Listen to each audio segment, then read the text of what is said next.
Selatan itu Yerubeam, Yehuda. Ya, selatan Yehuda, atas Yerubeam. Ya, jadi pokoknya lagi bagi dua, mereka lagi berantem.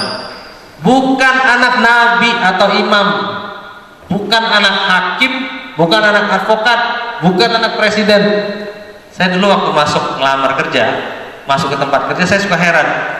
Dia anak jenderal, dia anak penasehat presiden, dia anak duta besar, dia anak direktur, aku anak bapakku cuma. Coba, banyak sekali ya. Itu ngelihat ya gitu, bahwa kita itu nggak ada hal yang bisa dibanggakan. Cuma saya yakin bahwa apa yang saya lakukan memang panggilan Tuhan. Waktu saya masuk tuh orang selalu menanya, kerja di corporate law firm nggak ada artinya, bukan panggilan Kristen, karena hanya membela yang bayar, hanya membela klien. Oh, saya sih banyak yang langsung lama lah. Saya tadi speak up. Yang speak up tadi itu saya lakukan, langsung ngomong, oh salah kau, salah. Ini kalau harus bertobat kau begini. Jadi harus diomongin. Oh iya, benar ternyata. Gitu ya. Jadi banyak pemahaman yang salah. Jadi Amos itu dipakai Tuhan secara luar biasa. Amos memiliki visi Allah. Dia berapa kali dibukakan visi oleh Tuhan. Hebat juga ya. Jadi kalau visinya ada, dia dibukakan sama Tuhan begini, dia protes, ya appeal, dia kasasi kepada Tuhan, jangan dihukum. Ya Tuhan kesian lagi. Terus Tuhan bilang, aku mau ini kan, jangan dong Tuhan, ini kesian. Tuhan gak jadi lagi, kayak gitu ya. Terus sampai yang terakhir gitu ya. Coba kita lihat Amos 7 14 sampai 15.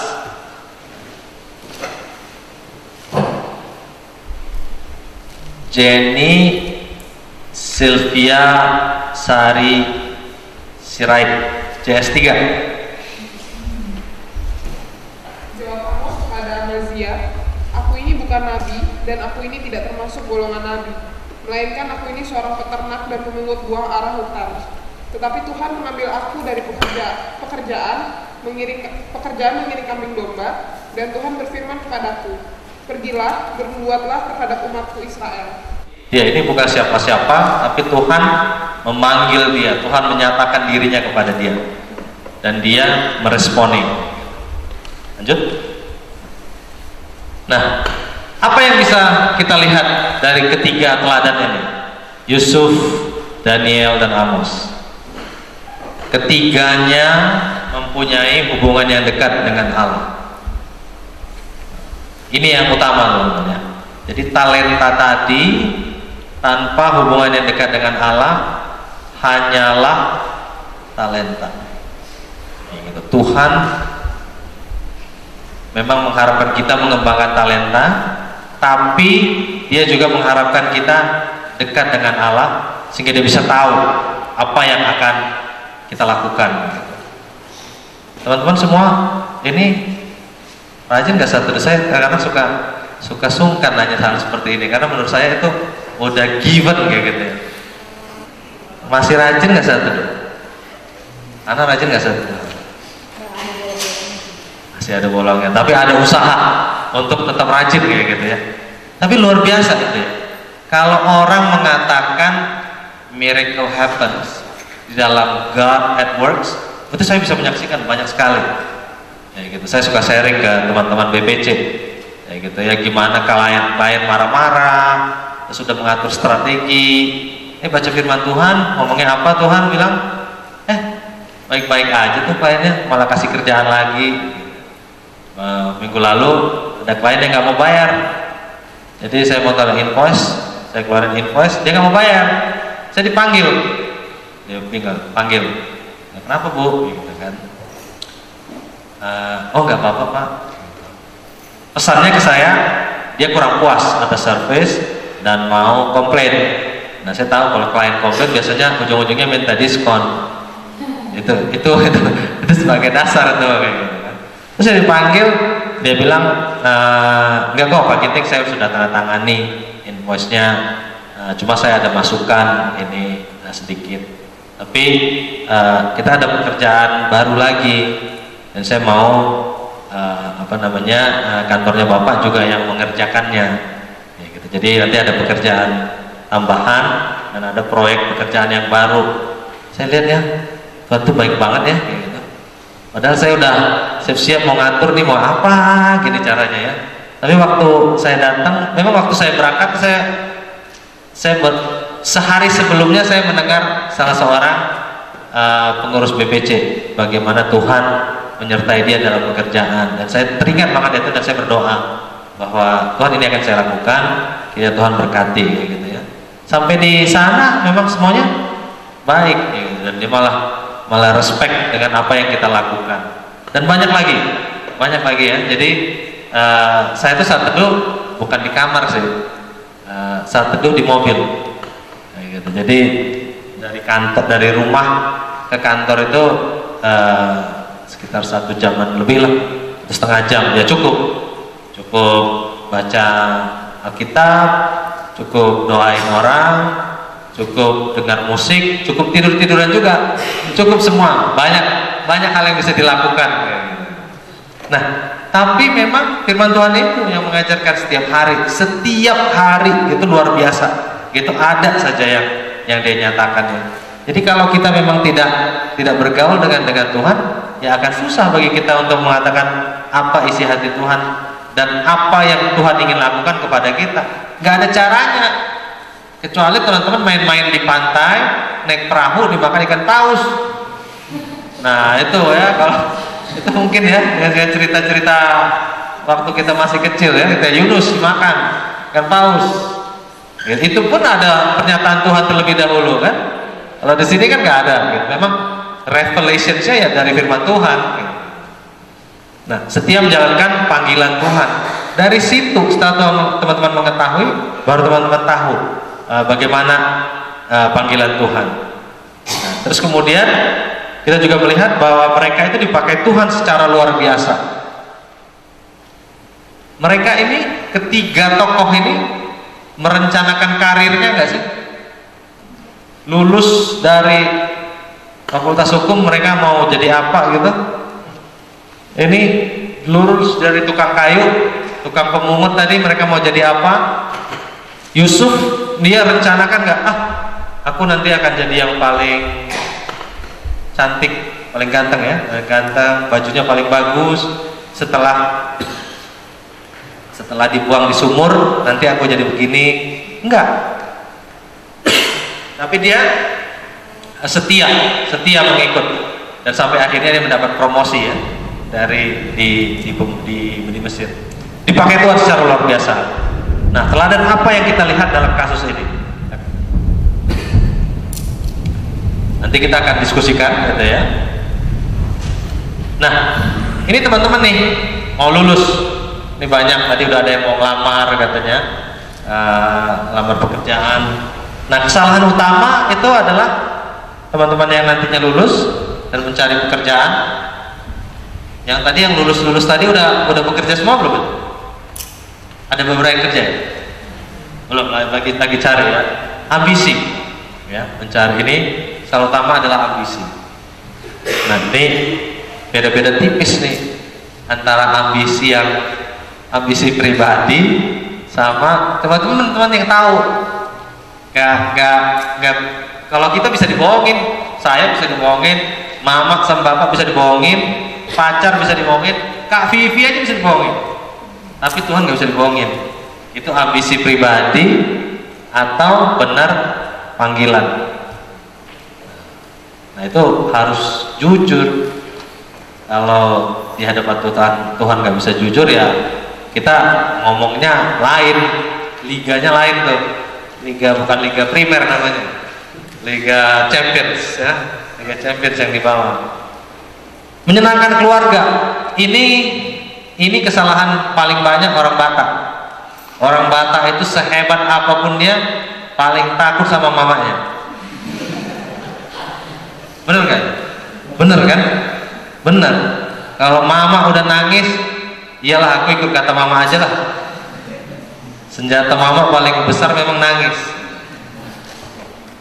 Ini yang paling utama, menyenangkan keluarga. Ya, bukan hanya orang tua ya, pacar, mertua, apalah gitu. Ya, jadi menyenangkan orang lain. Yang terakhir gaji. Ya. Jadi yang menjadi dasar pemikiran kita untuk mencari gaji. Padahal tadi prinsip utamanya adalah teman-teman itu punya talenta yang luar biasa, punya privilege yang tidak dimiliki oleh alumni lain, yang bisa membawa pengaruh. Bisa membawa pengaruh. Tinggal teman-teman melihat apa yang ingin Tuhan kalian lakukan. Nah, karena kita melihat bahwa kebutuhan zamannya memang membutuhkan orang-orang yang punya panggilan, ya, orang-orang yang mau dipakai Tuhan. Nah, mencari kehendak Allah, memilih pekerjaan itu harus mencari kehendak Allah. Kalau masih ada nggak yang untuk melakukan putusan atau mengambil keputusan itu, masih ada nggak yang berpuasa? Masih ada nggak yang menjalankan praktek berdoa dan berpuasa? Kita aja teman-teman masih menjalankan itu. Ya, saya dan Kak Vivi dan teman-teman di BPC itu kita masih melakukan itu. Kalau ada satu hal yang sangat pelik, kenapa harus yang sangat pelik ya? Kenapa nggak setiap hal ya? Jadi kalau yang sangat pelik, bisa kita doakan, gitu, doakan kan, dalam pertemuan kita doakan. Tapi kalau ada hal sangat pelik, kita janjian, kita puasa dan berdoa. Jadi puasa malamnya, besok, tapi puasanya aneh-aneh memang, diserahkan kepada masing-masing. Kalau saya biasanya puasa dari pagi sampai jam 6, tapi ada juga yang sampai siang, udah lapar aku gitu.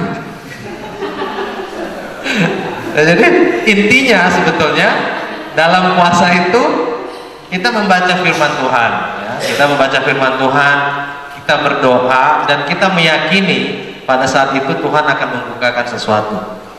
Nah, teman-teman, itu yang praktek yang bukan sangat ya, itu yang Kristiani. Jadi saya harap praktek itu jangan hilang dari kampus.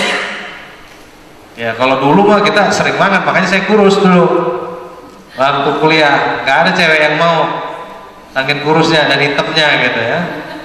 Cuma satu-satunya itu aja tadi, bendahara persekutuan ya, yang mau gitu. Tapi itu harus tetap di praktek, itu harus tetap dilakukan. Nah, jangan itu salah satu ya, salah satu cara. Banyaklah cara-cara yang lain. Kalau teman-teman ikut kelompok kecil mencari kehendak Allah itu bab berapa? 48 ya.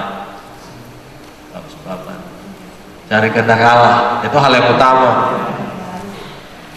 Doa, ya, membaca, dengar dari orang lain. Mimpi, masih ada yang percaya pada mimpi nggak?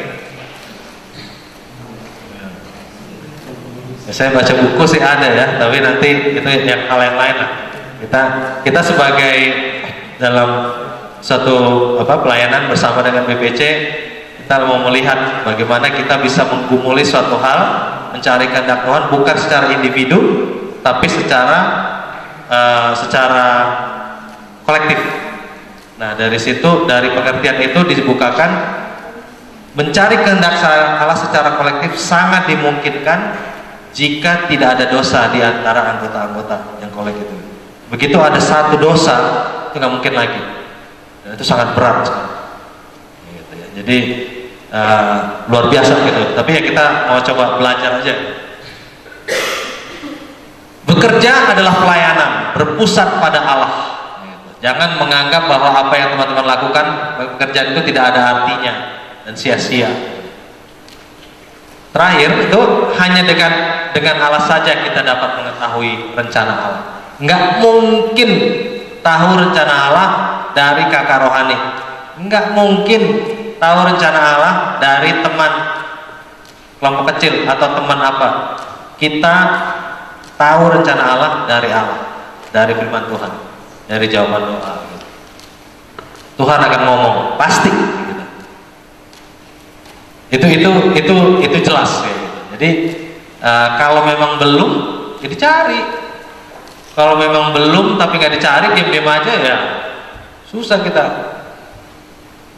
Terus, nah kesimpulan, lihat keadaan yang ada sekarang, banyak sekali bentuk ketidakadilan. Ya. Tuhan memberikanmu talenta khusus di bidang hukum, kembali lagi. Tuhan sanggup memakaimu jika engkau setia, dan Tuhan akan pakai. Dan terakhir, jangan pernah memadamkan panggilan Tuhan. Ya, saya selalu sampaikan ya, saya dari 94 sampai 2013 itu setiap tahun saya mempertanyakan panggilan Tuhan. Masa sih Bang? Iya. Gitu. Jadi saya selalu tanya gitu, kan mau pakai saya kemana? Tapi memang ada kalanya dia membukakan lebih lagi untuk apa yang bisa saya lakukan. Tahun depan saya melakukan ini, tahun depan saya melakukan ini. Jangan berpikir bahwa pekerjaan ini segalanya bagi saya, enggak. Ya karena saya meyakini bahwa inilah yang dibukakan Tuhan. Nah, jadi jangan merasa nyaman dan selesai sudah pergumulan dan panggilan Tuhan itu. Ya, siapa tahu dia meminta saya untuk jadi presiden, ya kan? Atau untuk jadi yang lain, gitu ya. Ya terserah Tuhan. Kan kita yakini apapun itu adalah yang terbaik bagi kita. Nah, dari sini saya sudahi. Kita nyanyi satu lagu, nanti tanya jawab boleh ya? Kita diskusi.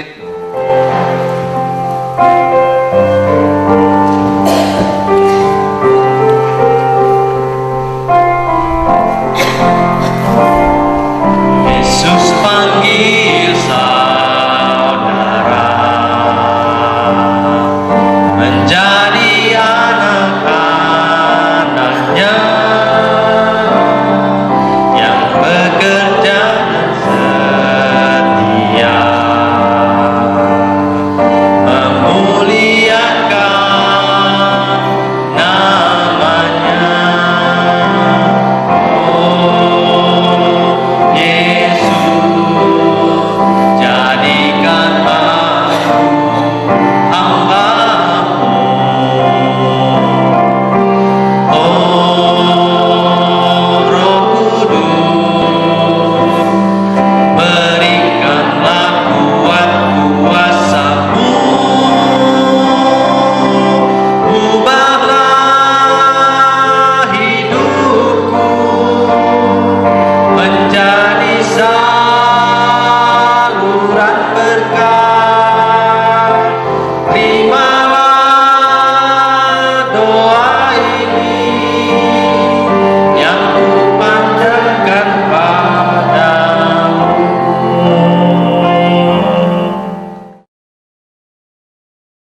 Ada yang bertanya?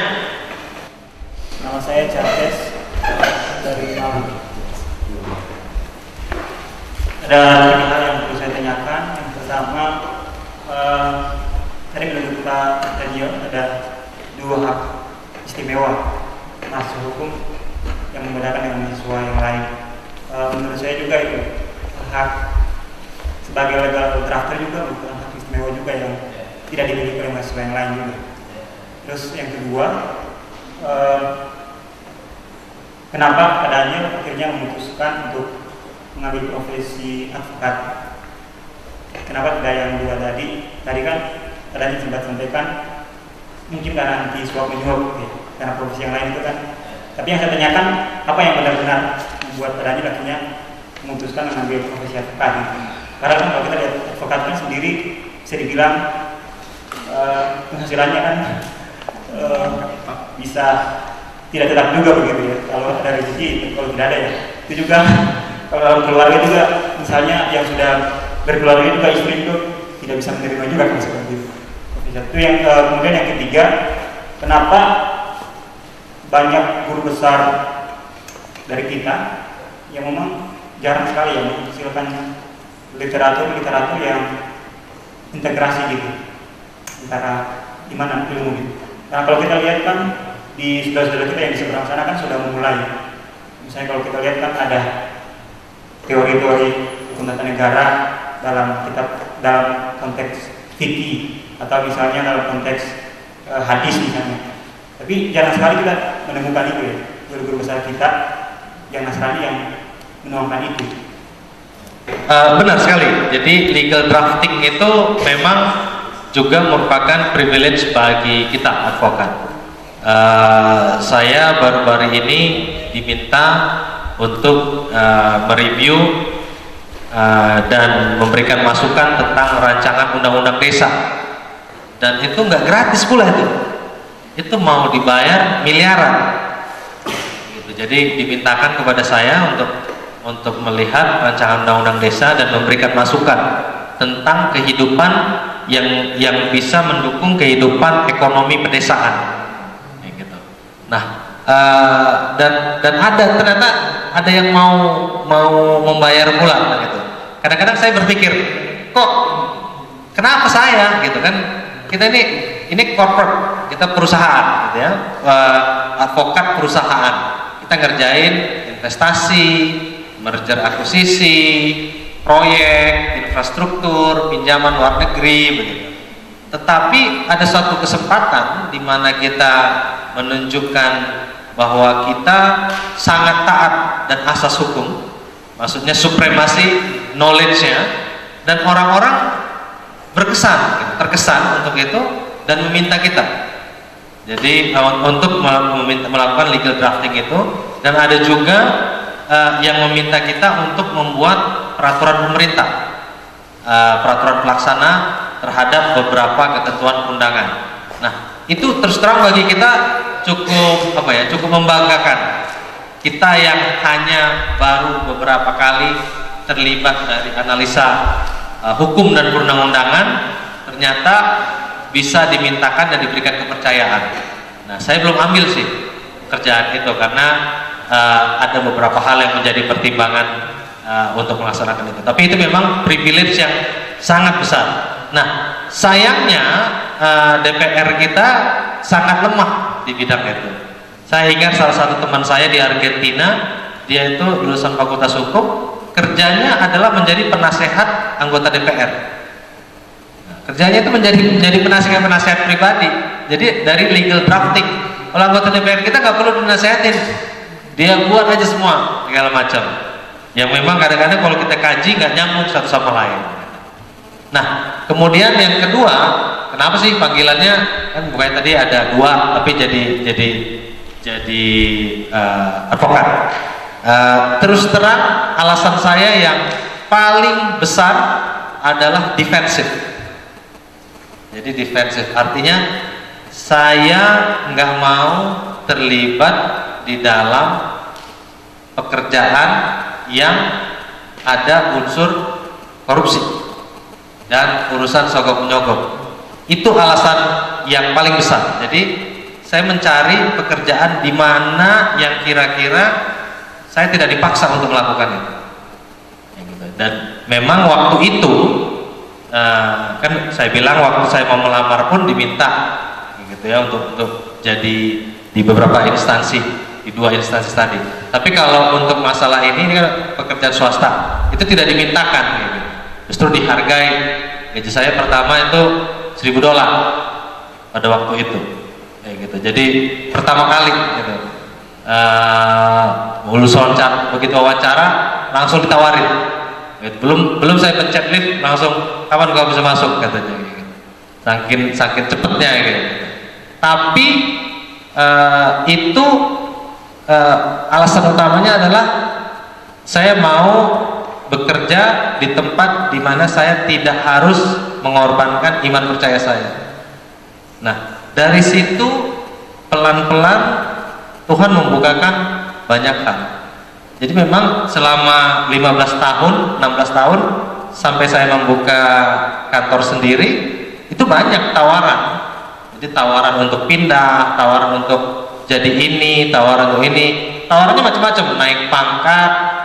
Waktu saya masih associate ditawarin jadi partner, waktu saya jadi partner ditawarin jadi direktur bank, gitu ya. Terus jadi apalagi managing director bank segala macam. Tapi atau gaji yang lebih tinggi. Tapi saya melihat kalau itu yang menjadi alasan kepindahan saya, itu salah. Gitu. Jadi kecuali di tempat saya bekerja sebagai advokat itu kemudian berubah jadi terlibat masalah yang tidak praktek korupsi, terus suap gitu, dan kemudian itu yang menjadikan alasan saya pindah, harusnya bisa gitu. Tapi waktu itu saya nggak ada masalah, jadi saya pikir ngapain saya pindah, masa saya pindah gara-gara uang banyak juga untuk apa sih kayak gitu. Nah nanti sampai satu saat Anda akan merasa gitu, untuk apa sih uang kayak gitu ya. Masa sih ada orang ngomong begitu bang? Itu saya selalu tanya, masa sih ada orang merasa begitu bang? Uang untuk apa, kan banyak gunanya gitu, bisa disumbangkan, bisa gitu. Tapi at some point you will realize it's just money, itu hanya uang kayak gitu. Udah cukup kok. Jadi tingkat kehidupan yang seperti ini itu udah cukup. Ya memang kalau mau dinaikin lagi nggak ada batasnya, ya saya bisa untuk bergaya dengan tiada batas juga bisa gitu ya. Mungkin ada banyak lah gitu.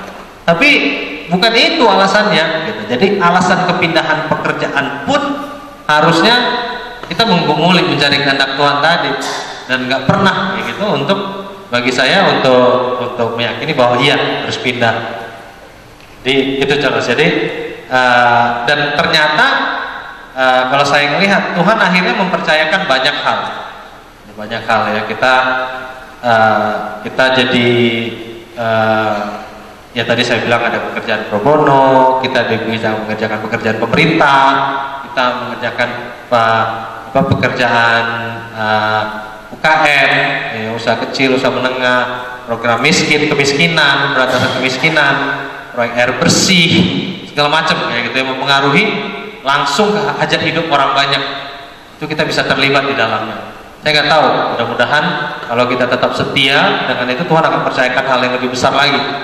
Ya gitu kan. Kalau karena saya rasa ya itu yang firman Tuhan ya, setia pada hal yang kecil, Tuhan akan percayakan hal yang besar. Jadi sebetulnya teman-teman, apa yang kita sering dengar di gereja, apa yang kita sering dengar di persekutuan itu benar adanya, bukan angin lalu.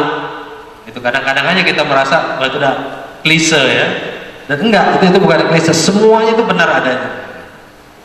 Sebetulnya sih ada beberapa penulis kita yang besar, yang baik kayak gitu ya, yang udah doktor, profesor, menulis, dan banyak doktor sekarang itu jelek-jelek juga sih, bayar. Saya tahu gitu, ada beberapa yang dia tidak menciptakan suatu dalil yang baru, dia tidak melakukan kajian yang cukup dalam, tapi universitasnya membutuhkan uang, dan dia bayar aja semua, dan dapat dari dalam dokter. Jadi kualitas dokter pun sekarang menurut saya sih sangat diragukan. Nah tadi saya ngomong sama Victor waktu makan, kerinduan saya, keinginan saya, dan ini adalah kelemahan kita itu tidak punya jaringan sama sekali. Semuanya kita lakukan secara individualis dan sporadis. Coba teman-teman perhatikan ya, begitu ada kasus Lutfi gitu ya, Lutfi Hasan, itu kami gitu ya, terus HMI, terus mahasiswa-mahasiswa di kampus, mereka langsung bereaksi, mereka langsung ketemu, langsung menyatakan sikap, langsung kayaknya ikut serta gitu. Coba ada masalah gereja yang ditindas kayak gitu, nggak pernah ada mahasiswa Kristen yang bersuara, nggak pernah sama sekali. Paling kita cuma doakan di rumah, kita doakan di persekutuan, kita doakan di gereja, nggak pernah kayak gitu. Itu yang jadi jejaringnya kita juga nggak ada. Nah saya sebetulnya bingung, apa yang bisa, bukan bingung menyalahkan, bukan, apa yang bisa kita perbuat ya, yang kita